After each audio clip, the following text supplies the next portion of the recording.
अस्सलाम वालेकुम दोस्तों। Mega soap serial Punjabi drama जे अंदरि नई एपिसोड्स में छा थींदो आहे, छा थियण वारो आहे। छा रूंडो जाबिर वारनि जे ॻाल्हियुनि में अची वेंदो, छा चाकर खान जो सौटु सावल खान जे ॻाल्हियुनि ते इतबार कंदा।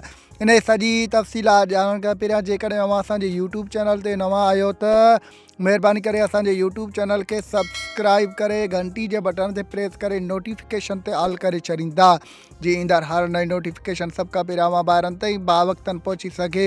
दोस्तों हाणे हलूं था पंहिंजी मेन ॻाल्हि ॿोल तरफ़। जीअं त mega soap serial Punjabi drama जे ईंदड़ नई एपिसोड्स में तव्हां ॾिसंदव त जाबिर पंहिंजे सौटु सिकू सां ॻाल्हियूं कंदो। उहो चवंदो त असांखे रूंडे सां हथु मिलाइणो पवंदो ऐं उनखे पंहिंजनि ॻाल्हियुनि में आणणो पवंदो, छो जो रूंडो बि वॾो महान कमीनो शख़्स आहे। उहो असां खां वधीक आहे।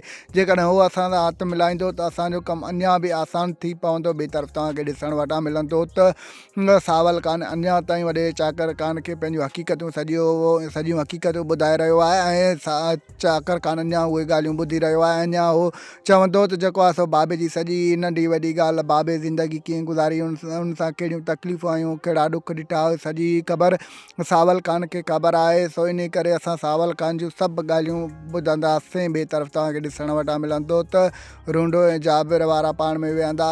रूंडो हुनखे चवंदो त तोसां ठाह करण खां पहिरियां हे मुंहिंजो औंठो अथई, वठि इन खे चूस। मां ईअं सम्झंदुमि त मुंहिंजो औंठो कुतो चूसे वियो आहे। इन तां जाबिर खान सफ़ा होश विञाए जोश में अची वेंदो ऐं तमामु घणे गुस्से में रूंडे ते अची वेंदो। दोस्तों असांजो रिपोर्ट तव्हांखे कीअं लॻो? जेकॾहिं पसंदि आयो हुजे त महिरबानी करे पंहिंजो क़ीमती राय कॉमेंट सेक्शन में ज़रूरु ॾींदा।